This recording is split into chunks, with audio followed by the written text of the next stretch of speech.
Mon mari m'a humilié devant sa mère et sa sœur et elles ont ri, mais alors que je tenais mon visage inondé de larmes, j'ai entendu des bottes lourdes à la porte, puis mon père, un militaire, est entré avec 2 soldats armés.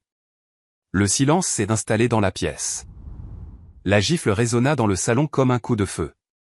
Ma joue me brûlait, la douleur s'étendant sur mon visage alors que les larmes que j'avais appris à ravaler menaçaient de couler. Le silence qui suivit fut assourdissant, rompu seulement par le rire cruel qui montait du canapé. Il était temps que quelqu'un la remette à sa place, ricana Viviane, sa voix dégoulinant de satisfaction. Les yeux de ma belle-mère pétillaient de méchanceté alors qu'elle ajustait ses lunettes de créateur, me regardant avec la même expression qu'elle aurait en regardant un insecte se faire écraser. La fille n'apprend jamais. Ma belle-sœur, Belle, gloussa derrière sa main manucurée. Elle l'a bien cherché, honnêtement, à se pavaner ici comme si elle était propriétaire des lieux. Je restais figé, ma main pressée contre ma joue brûlante, goûtant le sang là où mes dents avaient coupé l'intérieur de ma bouche. L'humiliation était pire que la douleur. 3 ans de cela. 3 ans à être leur punching ball, leur divertissement, leur exutoire pour chaque impulsion cruelle.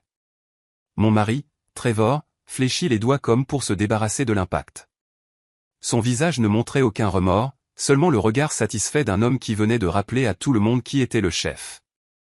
Peut-être que maintenant tu y réfléchiras à 2 fois avant de me mettre dans l'embarras devant mes collègues, dit-il en redressant sa cravate avec une indifférence désinvolte. Ta petite crise au dîner de ce soir était inacceptable, Mia. Totalement inacceptable. Ma crise. J'avais simplement demandé qu'il ne me coupe pas la parole lorsque la femme de son patron m'avait interrogé sur mon diplôme d'infirmière. C'était tout. C'était mon crime. Les larmes coulèrent quand même, silencieuses et chaudes, ruisselant sur mon visage alors que je les fixais tous les 3. Viviane se prélassait dans son fauteuil trône. Belle était recroquevillée sur le canapé comme un chat satisfait, et Trevor se tenait au-dessus de moi tel un général conquérant. Aucun d'eux n'entendit la porte d'entrée s'ouvrir. Aucun d'eux ne remarqua les pas mesurés traversant le hall d'entrée en marbre, mais moi si. Je me tournai vers l'entrée du salon juste au moment où mon père apparut, flanqué de 2 hommes en treillis militaires. Le colonel James Candan se tenait dans l'embrasure de la porte, ses yeux gris acier scrutant la scène avec la précision calculatrice d'un homme qui avait passé 30 ans à lire les champs de bataille. Le silence tomba dans la pièce. Le changement fut instantané et absolu. Le sourire suffisant de Trevor se figea sur son visage. Le rire de Viviane mourut dans sa gorge. Belle s'arrêta au milieu d'un gloussement, ses yeux s'écarquillant en voyant les 2 soldats armés se tenant au garde-à-vous derrière mon père.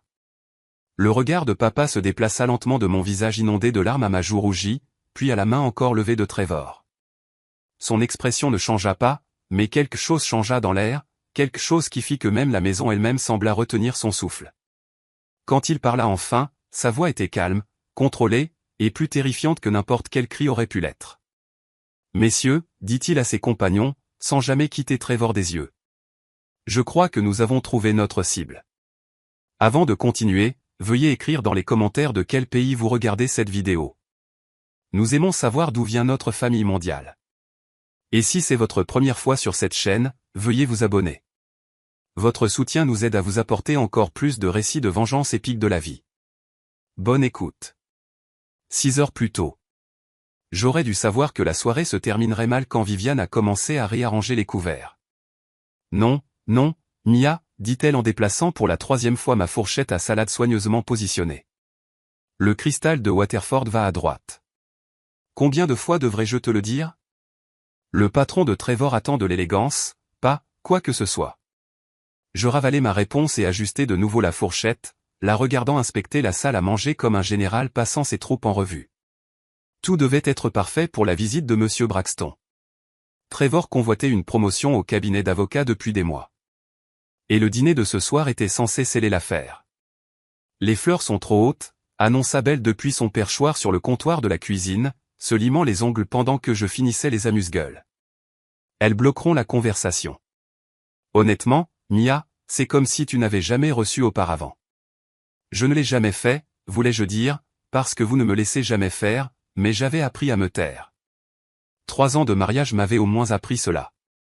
Trevor apparut à l'entrée de la cuisine, ajustant ses boutons de manchette avec cet air important qu'il avait perfectionné depuis qu'il était devenu associé junior.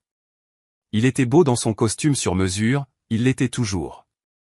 C'est ce qui m'avait attiré chez lui au début. À l'époque où j'étais assez jeune et stupide pour croire que le charme et la beauté signifiaient quelque chose. Combien de temps encore, demanda-t-il en consultant sa Rolex. Braxton sera là dans 1 heure, et je veux que tout soit parfait. Presque terminé, dis-je en déposant la tarte à l'oignon caramélisé sur les assiettes de service. J'avais passé tout l'après-midi à préparer son apéritif préféré à partir de rien.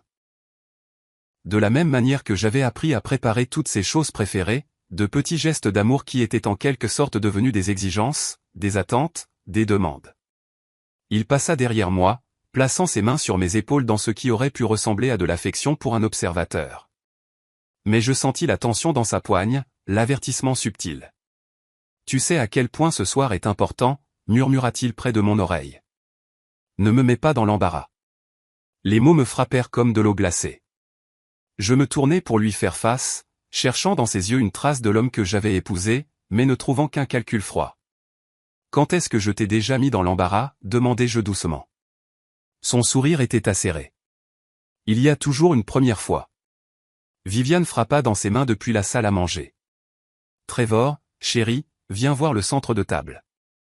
Je pense que nous devons le changer entièrement. » Il me serra les épaules une fois de plus, trop fort, et s'éloigna. Je restai dans la cuisine, fixant les tartes que j'avais faites avec tant de soin, et me demandai quand ma vie était devenue une performance que je n'arrivais jamais à bien jouer.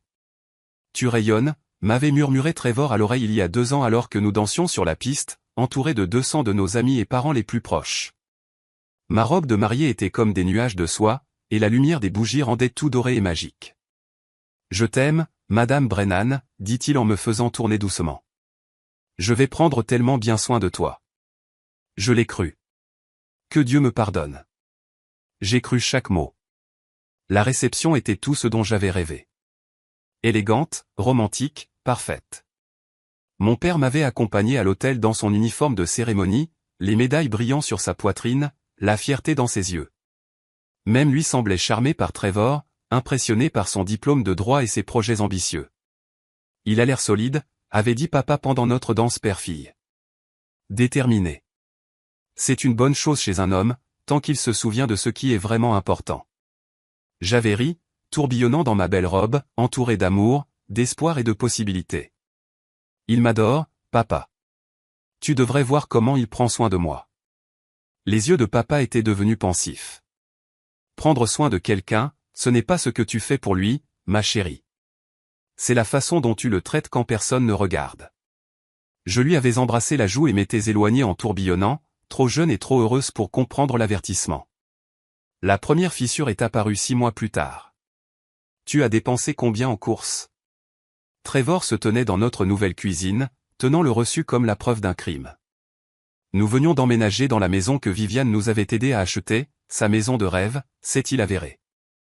Pas la mienne. La même chose que d'habitude. Dis-je, confuse par sa colère soudaine.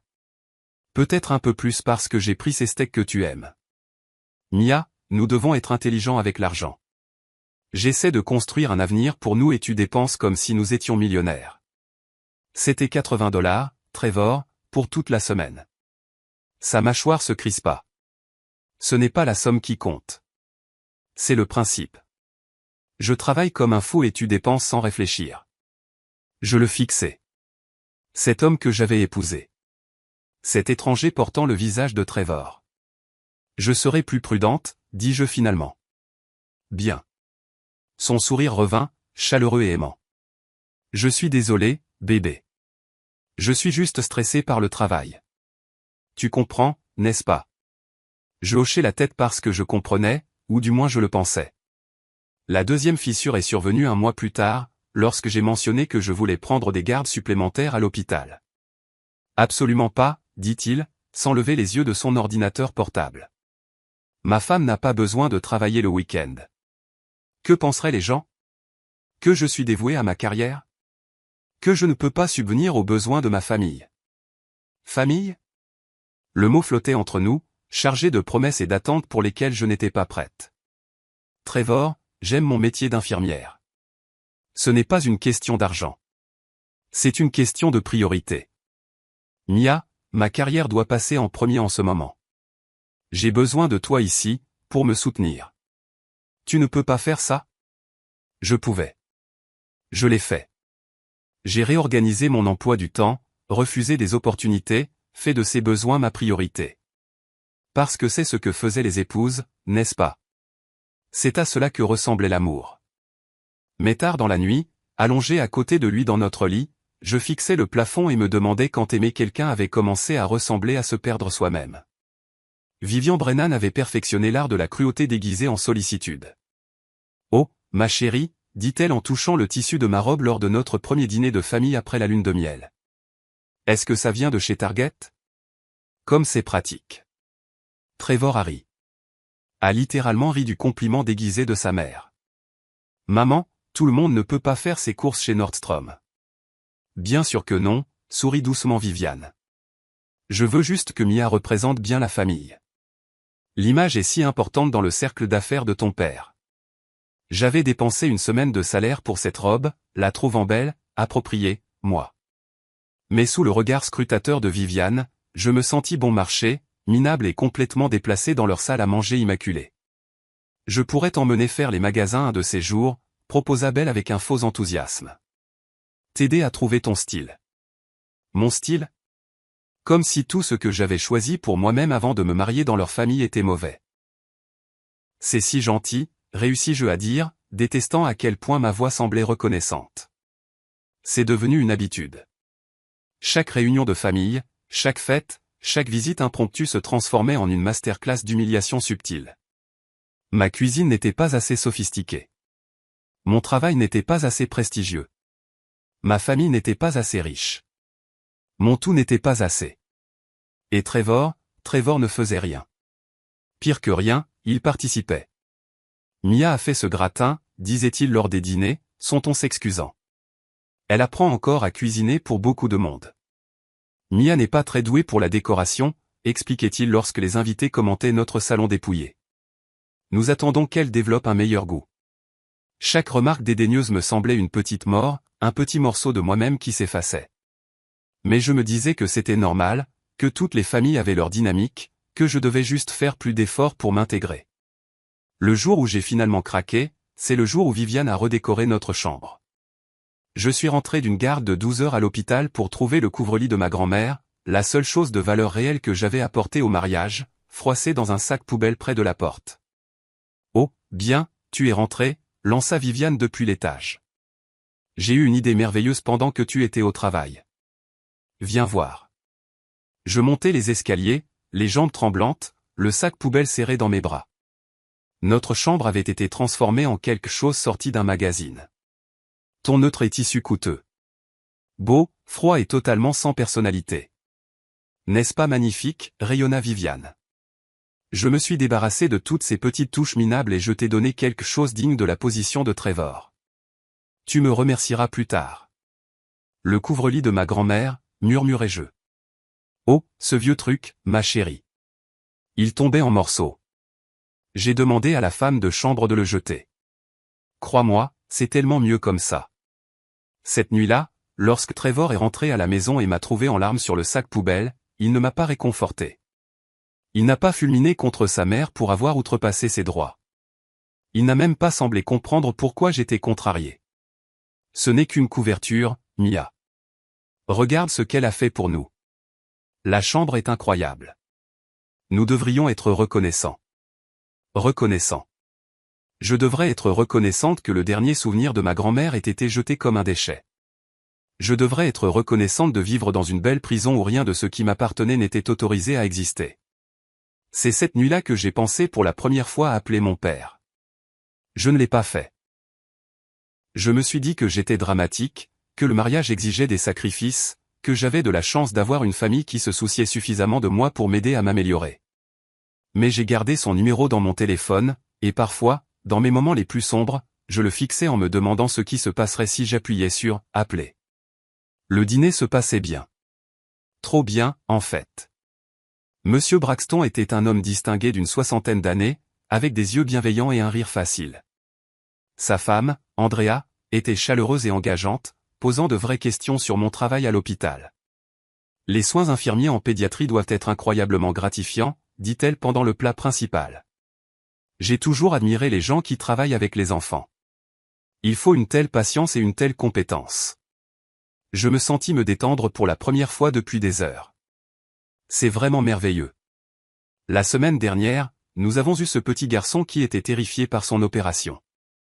Et au moment de son départ, Mia et modeste, l'interrompit doucement Trevor. Elle ne fait que des soins de base au chevet des patients. Rien de trop technique. Les mots me frappèrent comme une gifle. Des soins de base au chevet des patients.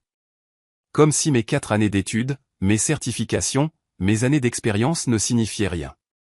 Comme si réconforter des enfants effrayés et gérer du matériel médical complexe était en quelque sorte indigne d'attention. Andrea fronça légèrement les sourcils. En fait, les soins infirmiers en pédiatrie exigent une formation spécialisée approfondie. Ma fille y a pensé avant de se lancer en médecine familiale. Oh, oui, dis-je en retrouvant ma voix. La formation continue à elle seule. Mia a tendance à exagérer son rôle, intervint Trevor avec un rire qui n'atteignit pas ses yeux. Vous savez comment c'est. Tout le monde veut paraître important.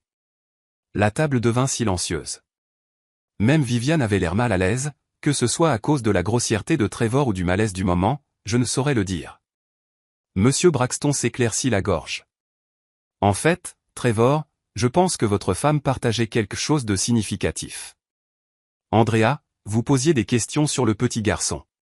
Il se tourna vers moi avec attente, et je vis quelque chose dans ses yeux. Du respect, des encouragements, un intérêt sincère. Il y avait si longtemps que quelqu'un ne m'avait pas regardé de cette façon. Il avait 7 ans, continuai-je, ma voix plus forte maintenant. Il avait subi une opération pour une tumeur au cerveau et il était convaincu qu'il se réveillerait différent. Alors, nous avons passé des heures à parler de super-héros, de la façon dont les gens obtiennent parfois des pouvoirs spéciaux en traversant des épreuves difficiles. Quand il s'est réveillé, la première chose qu'il a dite, c'est qu'il se sentait plus courageux. Les yeux d'Andrea se remplirent de larmes. C'est magnifique. Quel cadeau vous lui avez fait. Ça fait juste partie du travail, dis-je, mais je souriais. Non, dit fermement Monsieur Braxton. C'est du leadership. C'est le genre d'intelligence émotionnelle qui fait la différence entre de bons soins de santé et des soins de santé exceptionnels. Je sentis quelque chose se déployer dans ma poitrine. De la fierté, de la validation, le sentiment oublié d'être vu et apprécié. Pendant un instant, je me suis souvenu de qui j'étais avant de devenir la femme de Trevor. Avant de laisser sa famille me remodeler à leur idée de ce qui était acceptable. Mais le visage de Trevor s'assombrissait à chaque mot d'éloge. Et je savais que je paierais pour ce moment plus tard. Le reste du dîner se passa dans un brouillard de conversations forcées et de tensions croissantes. Je pouvais sentir la colère de Trevor rayonner à travers la table, même s'il maintenait sa façade charmante pour nos invités. Lorsque les Braxton sont finalement partis avec de chaleureuses poignées de main et de sincères compliments sur la soirée, je savais que le masque allait tomber. Je ne savais tout simplement pas à quel point ce serait laid. C'était quoi, ça? La voix de Trevor était d'un calme mortel alors que la porte d'entrée se refermait derrière nos invités. Viviane et Belle s'étaient retirées dans le salon avec leur vin, nous laissant seuls dans le hall d'entrée. C'était quoi, demandai-je, bien que je sache exactement ce qu'il voulait dire. Ne fais pas l'idiote, Mia. Tu as complètement monopolisé la conversation.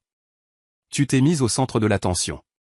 Tu m'as fait passer pour quelqu'un qui n'apprécie pas sa propre femme. Je répondais aux questions d'Andrea. Elle était intéressée par. Elle était polie. Sa voix s'éleva légèrement avant qu'il ne se reprenne, jetant un coup d'œil vers le salon. Et tu en as fait une sorte de spectacle, parlant sans cesse de ton travail comme si tu étais une sorte d'héroïne. Je n'étais pas. Tu m'as mis dans l'embarras.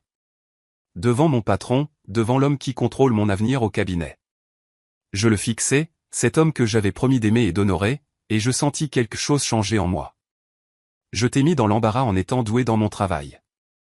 Tu m'as mis dans l'embarras en oubliant ta place.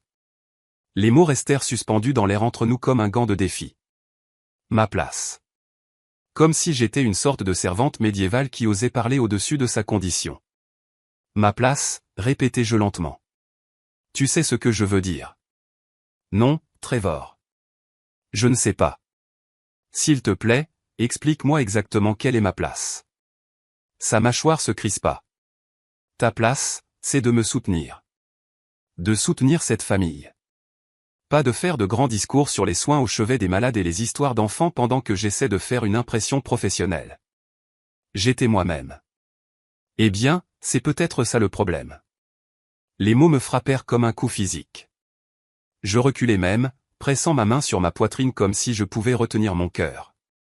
Du salon parvint le son du rire de Viviane, aigu et perçant. « Je t'avais dit qu'elle gâcherait tout », cria-t-elle.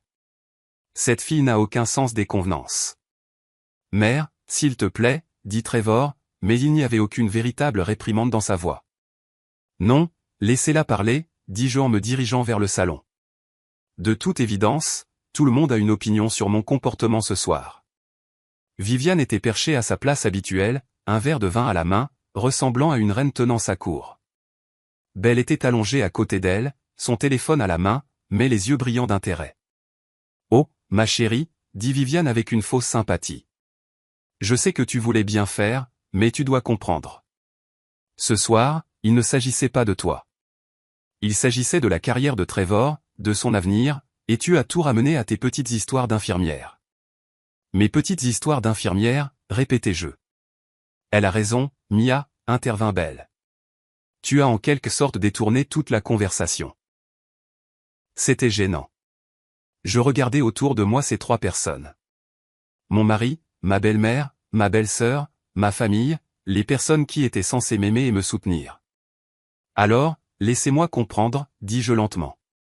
Quand Andrea Braxton m'a posé des questions sur mon travail, m'a directement posé des questions avec un intérêt sincère, j'aurais dû faire quoi? Détourner la conversation? Changer de sujet? Prétendre que je n'ai pas de carrière? Tu aurais dû être gracieuse et brève, dit Viviane. Un simple mot, c'est gratifiant m'aurait suffi. Ensuite, tu ramènes la conversation sur Trevor, sur ses réalisations. Parce que ses réalisations comptaient pas les miennes. Parce que ce soir, il s'agissait de lui, explosa Trevor. Pour une fois dans ta vie, tu n'aurais pas pu simplement me soutenir sans que ça tourne autour de toi. L'accusation était si injuste, si complètement à l'envers que je ris. Un rire bref et amer qui sembla surprendre tout le monde, y compris moi-même. Te soutenir, Trevor. Je n'ai fait que te soutenir pendant 3 ans. J'ai réorganisé mon emploi du temps en fonction de tes besoins. J'ai laissé ta mère redécorer notre maison, jeter mes affaires, dicter ma garde-robe. J'ai souri et hoché la tête pendant que tu dénigrais mon travail, mes opinions, ma valeur en tant qu'être humain. Et tu penses que ce soir, c'était moi qui ne te soutenais pas, Mia, non. C'est moi qui parle maintenant. Les mots sortirent d'un trait.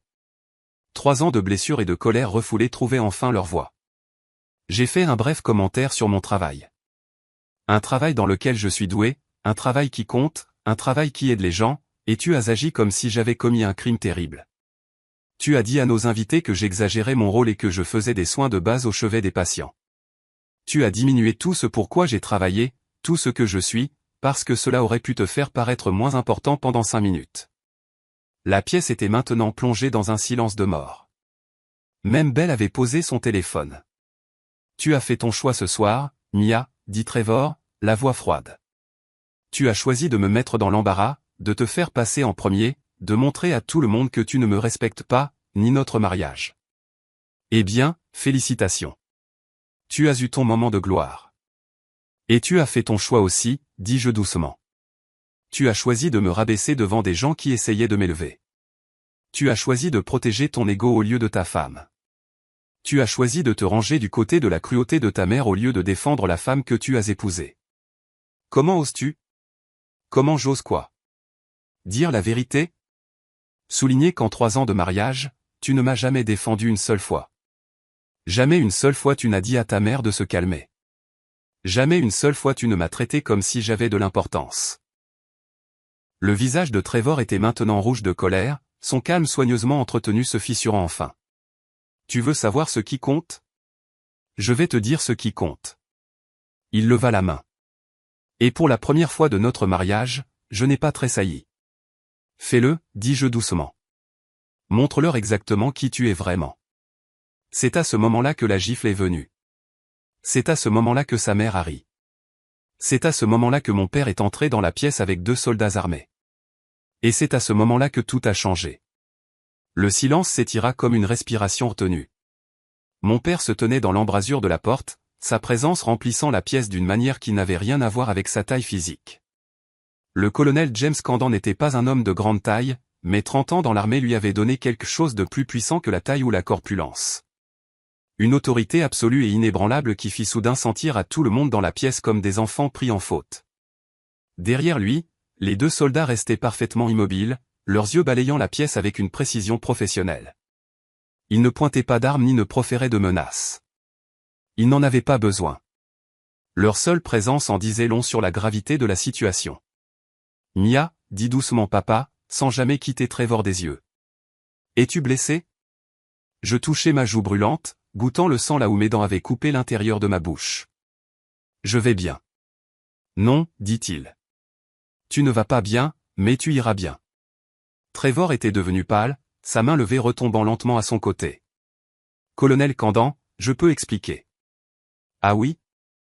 La voix de papa resta conversationnelle, mais quelque chose dans son ton fit reculer Trevor. « Expliquez-moi, s'il vous plaît, pourquoi vous venez de frapper ma fille devant des témoins. » Ce n'était pas. Je veux dire, nous avions un désaccord. « Sergente Justine, dit papa sans se retourner. Qu'avez-vous observé lorsque nous sommes entrés dans cette pièce ?» Un des soldats s'avança légèrement. « Monsieur, j'ai observé un sujet masculin avec la main levée dans une posture agressive au-dessus d'une femme qui semblait avoir été frappée. La femme présentait des signes visibles d'impact récent au visage. Et vous, caporal Jenkins ? Même observation, monsieur. J'ai également noté 2 autres femmes dans la pièce qui semblaient observer l'altercation sans intervenir. » Papa hocha lentement la tête. « Donc, nous avons plusieurs témoignages de violences domestiques. » Intéressant. « C'est ridicule, balbutia Viviane, retrouvant enfin sa voix. C'est une affaire de famille privée. Vous ne pouvez pas débarquer ici avec des hommes armés. »« Madame Brennan, dit papa en tournant ses yeux gris acier vers elle. Je suis le comportement de votre fils envers ma fille depuis un certain temps. Ce soir n'a été que la confirmation finale dont j'avais besoin. » Le visage de Trevor passa du pâle au gris. « De quoi parlez-vous » Suivi. Papa sourit, le sourire froid et calculateur d'un prédateur qui a finalement acculé sa proie. « Pensiez-vous vraiment que je ne remarquerais pas quand ma fille a cessé d'appeler ? Quand elle a cessé de rendre visite ? Quand elle a commencé à trouver des excuses pour des bleus et à annuler des dîners de famille ? » Je le fixai, choqué. « Papa, je ne t'ai jamais dit. Tu n'avais pas à le faire, ma chérie. J'ai été soldat pendant 30 ans.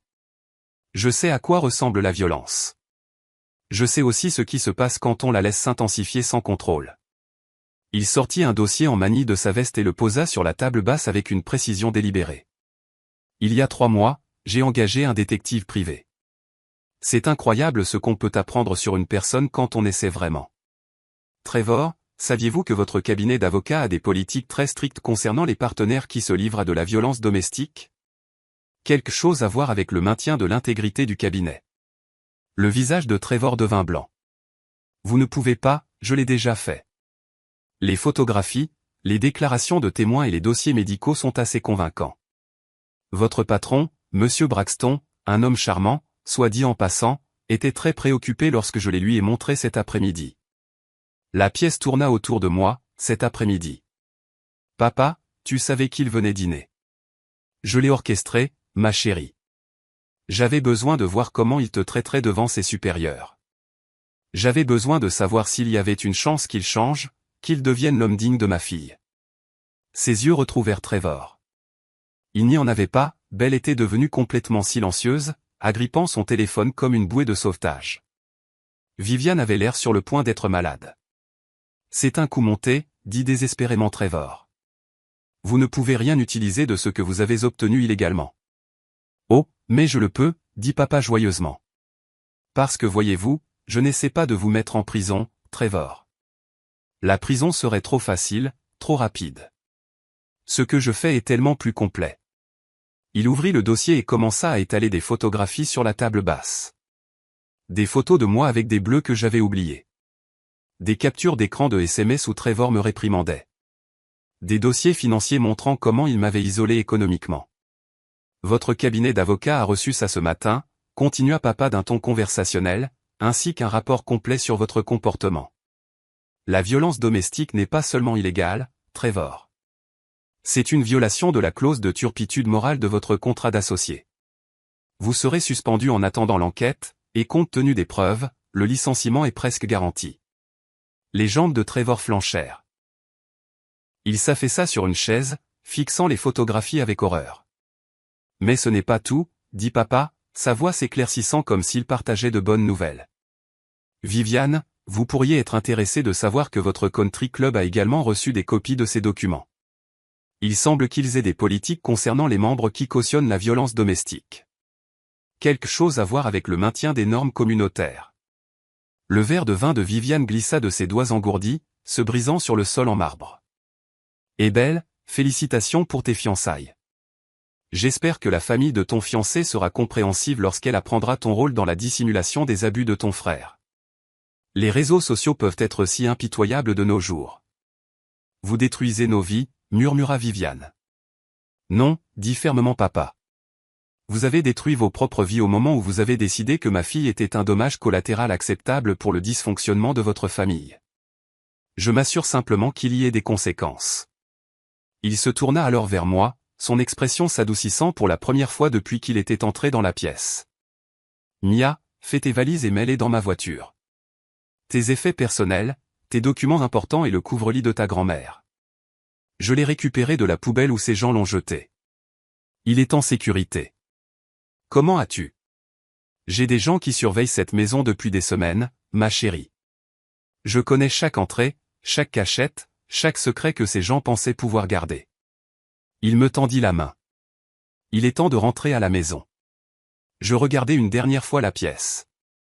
Le mari qui venait de montrer son vrai visage, la belle-mère qui m'avait torturé pendant des années, la belle-sœur qui avait tout permis. 3 ans de ma vie gaspillée avec des gens qui ne m'avaient jamais apprécié.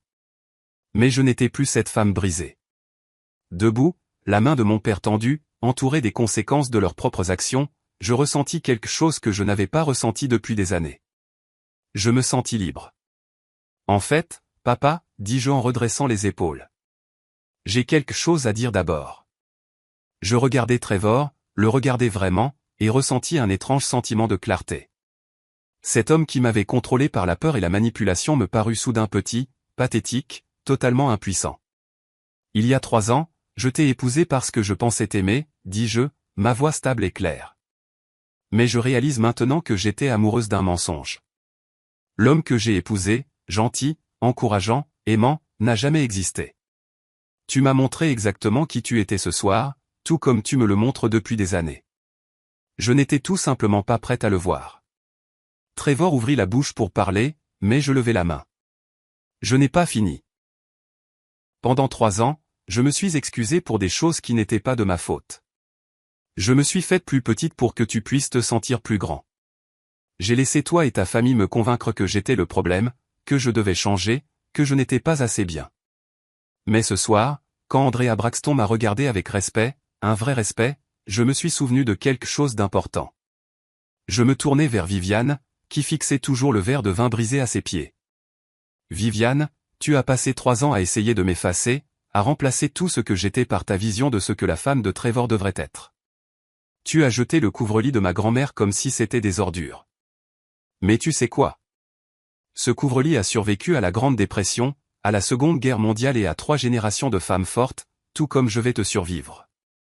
La bouche de Viviane s'ouvrit et se referma comme un poisson cherchant de l'air. Et belle, continuai-je en me tournant vers ma belle-sœur.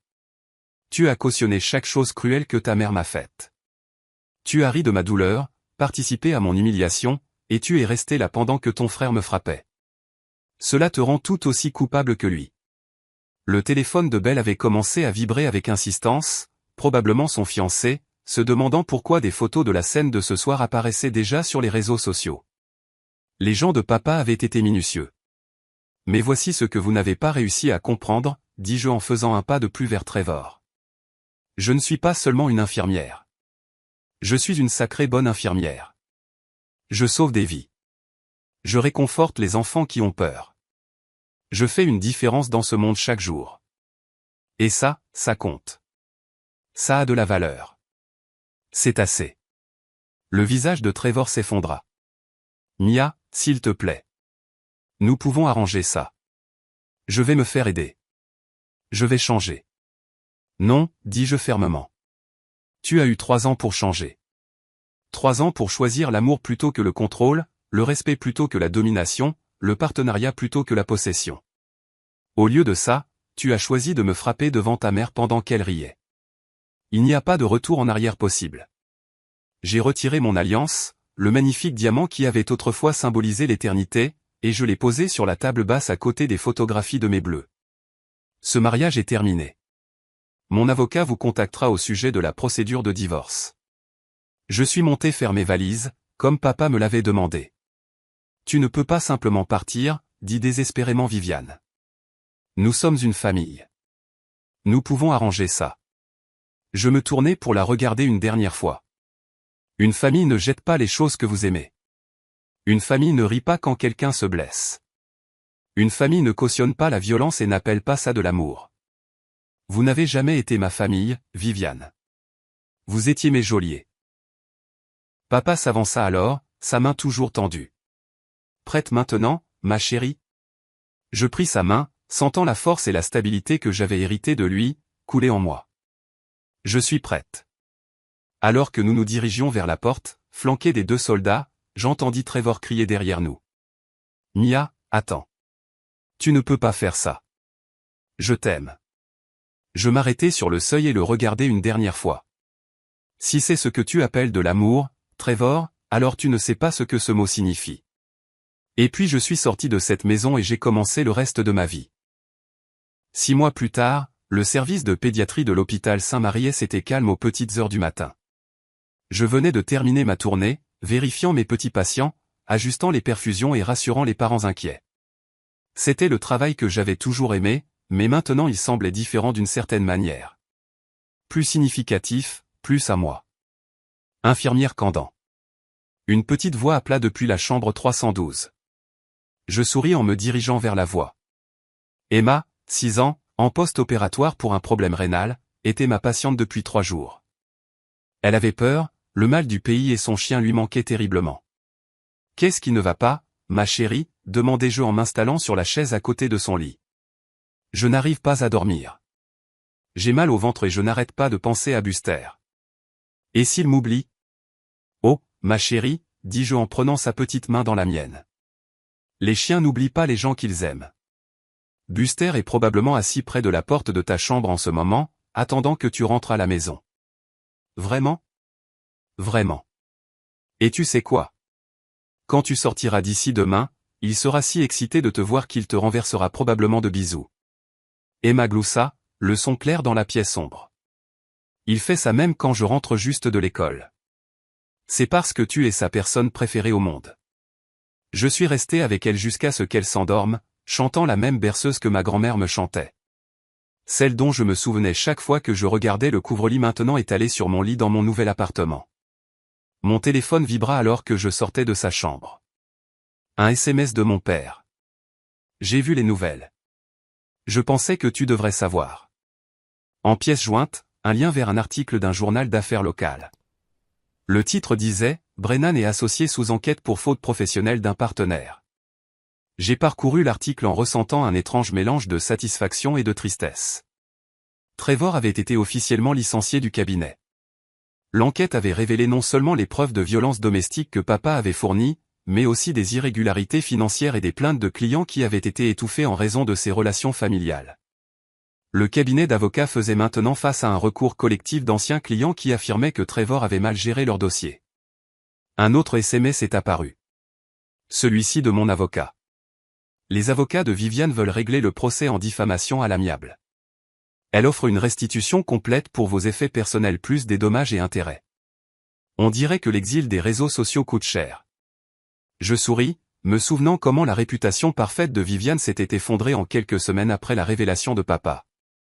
L'expulsion du country club n'avait été que le début. Lorsque les photos et les enregistrements sont devenus viraux, soigneusement édités pour protéger ma vie privée tout en exposant leur cruauté, Viviane était devenue une paria sociale du jour au lendemain. Ses postes au conseil d'administration d'œuvres de bienfaisance, son travail de bénévole, toute son image soigneusement construite avait disparu comme de la fumée. Le meilleur dans tout ça, c'est qu'elle ne pouvait même pas m'en vouloir. Chaque élément de preuve provenait de leurs propres actions, de leurs propres mots, de leurs propres choix. Mia. Le docteur Arabella Cohen apparut à mon coude. Votre préparation pour la chirurgie de 7 heures est prête en salle 318. Et félicitations, au fait. Félicitations? Il sourit. Vérifiez vos emails. Le comité de promotion s'est réuni hier. Mes mains tremblaient en consultant mes emails professionnels sur mon téléphone. C'était là. Félicitations pour votre promotion au poste de superviseur des soins infirmiers en pédiatrie. Vos qualités de leadership et votre dévouement aux soins des patients font de vous un choix évident pour ce rôle. Le poste que j'avais discrètement visé pendant des années. Celui que Trevor avait toujours rejeté comme ne valant pas le stress. Celui qui s'accompagnait d'une augmentation de salaire significative et de l'autorité nécessaire pour mettre en œuvre les programmes de soutien familial dont j'avais rêvé. J'ai pensé appeler quelqu'un pour partager la nouvelle, puis j'ai réalisé avec un sursaut que je voulais appeler mon père. Non pas parce que j'avais besoin de son approbation, mais parce que je savais qu'il serait fier. Il y avait une différence, que j'apprenais encore à reconnaître. Un autre SMS. Celui-ci d'un numéro inconnu. Mia, c'est Andrea Braxton. J'ai eu votre numéro par l'annuaire de l'hôpital. Seriez-vous intéressé à prendre la parole lors de notre conférence sur le leadership féminin le mois prochain? Nous avons besoin de quelqu'un qui comprend l'importance de trouver sa voie. Je fixai le message, me souvenant de ce terrible dîner il y a 6 mois. Andrea m'avait contacté plusieurs fois depuis, non par pitié, mais par un respect sincère pour ce que j'avais survécu et surmonté. Elle était devenue un mentor inattendu, me montrant à quoi ressemblaient réellement des relations professionnelles de soutien. Je serais honoré, ai-je répondu par SMS. Bonne nouvelle, demanda le docteur Cohen, remarquant mon sourire. La meilleure, dis-je. J'ai l'impression que ma vie commence enfin. 1 an plus tard, la salle de conférence de Saint-Maries était bondée d'infirmières, de médecins et d'administrateurs de la santé. Je me tenais à l'avant, regardant leurs visages, certains avides, d'autres sceptiques, tous curieux de connaître la nouvelle superviseure des soins infirmiers en pédiatrie qui avait mis en œuvre 3 programmes novateurs au cours de sa première année. La défense des droits des patients ne se limite pas aux soins médicaux, disais-je. Il s'agit de voir la personne dans son ensemble, ses peurs, ses besoins, sa dignité. Il s'agit de défendre ceux qui ne peuvent pas se défendre eux-mêmes. Une main se leva au milieu de la salle. Et lorsque la défense des droits vous met en conflit avec des figures d'autorité? Comment gérez-vous cela? Je souris, pensant à toutes les fois où je n'avais pas réussi à me défendre, à tous les moments où j'étais resté silencieuse alors que j'aurais dû parler. C'est la partie la plus difficile, admis-je. Mais j'ai appris que le coût du silence est toujours plus élevé que le coût de la parole. Votre voix a du pouvoir. Utilisez-la. Après la présentation, je rangeais mes affaires quand quelqu'un s'éclaircit la gorge derrière moi. Excusez-moi, mademoiselle Candan. Je me retournai pour trouver une jeune femme, peut-être 25 ans, avec des yeux nerveux et un bleu au poignet qu'elle essayait de cacher avec sa manche. Je suis Lisa, dit-elle doucement. Je suis une nouvelle infirmière ici et je me demandais si je pouvais vous parler un jour en privé. Mon cœur se serra. Je me vis dans sa posture nerveuse, sa façon prudente de parler, la façon dont elle ne cessait de jeter des coups d'œil à la porte comme si quelqu'un pouvait l'observer. Bien sûr, dis-je doucement. Mon bureau est toujours ouvert. Ou si vous préférez un endroit plus privé, nous pourrions prendre un café. Le soulagement inonda son visage. Un café, ce serait bien. Il y a certaines choses, certaines situations que je gère à la maison, et j'ai entendu dire que vous pourriez comprendre. Je comprends, dis-je. Et je veux que vous sachiez que quoi que vous traversiez, vous n'êtes pas seul. Elle hocha la tête, les larmes menaçant de couler. Merci. J'essaie de trouver comment trouver le courage. Le courage est déjà là, lui dis-je. Parfois, nous avons juste besoin d'aide pour le reconnaître. Après son départ, je suis resté assise dans mon bureau un long moment, pensant à la réaction en chaîne qui avait commencé avec l'entrée de papa dans ce salon. Ma liberté avait conduit à la chute de Trevor, ce qui avait conduit à ma promotion, ce qui avait conduit à des programmes qui aidaient d'autres personnes à trouver leur force. Mon téléphone sonna, interrompant mes pensées. Le nom de papa apparut sur l'écran. Salut, papa. Salut, ma chérie. Comment s'est passée la présentation? Très bien. Je pense que nous allons obtenir l'approbation pour le programme de dépistage de la violence domestique. Je suis fier de toi, Mia, non seulement pour avoir survécu à ce que tu as traversé, mais pour l'avoir transformé en quelque chose qui aide les autres. Je souris, regardant par la fenêtre de mon bureau la ville au-delà. J'ai eu un bon professeur. À ce propos, comment se passe la retraite? Il gloussa. Je ne peux pas me plaindre, mais j'ai peut-être trouvé un nouveau projet. Il y a un programme de soutien aux anciens combattants qui auraient besoin d'une aide organisationnelle. Papa, dis-je en riant. Tu es à la retraite depuis 3 mois. Tu es censé te reposer. Se reposer, c'est surfait. De plus, certaines batailles valent la peine d'être menées même lorsque la guerre est officiellement terminée. Après avoir raccroché, j'ai sorti le dossier de ma prochaine proposition de projet, un groupe de soutien pour les travailleurs de la santé confrontés à la violence domestique. Les statistiques étaient stupéfiantes. Les mêmes personnes qui passaient leur journée à prendre soin des autres rentraient souvent chez elles dans des situations où elles ne recevaient aucun soin. Mon ordinateur sonna avec un nouvel email. Le nom de l'expéditeur me fit sursauter. Belle Brennan Morrison. J'hésitais avant de l'ouvrir. Au cours de l'année qui s'était écoulée depuis que j'avais quitté Trevor, j'avais entendu des bribes d'informations sur sa famille par le biais des procédures judiciaires. Viviane avait déménagé en Floride pour vivre avec sa sœur. Sa réputation était en lambeaux. Trevor avait fait faillite et travaillait dans un petit cabinet dans un autre état. Mais Belle? Chère Mia, commençait l'email. Je sais que je n'ai aucun droit de vous contacter, et je comprendrai si vous supprimez ce message sans le lire, mais je devais essayer de m'excuser pour ma part dans ce qui vous est arrivé. Mes fiançailles ont pris fin 6 mois après la publication des photos de cette nuit-là. Au début, j'étais en colère contre vous, contre votre père, contre toute la situation. Mais avec le temps, j'ai commencé à comprendre ce que nous vous avions fait, ce que j'avais fait. J'ai regardé mon frère vous faire du mal et je n'ai rien dit.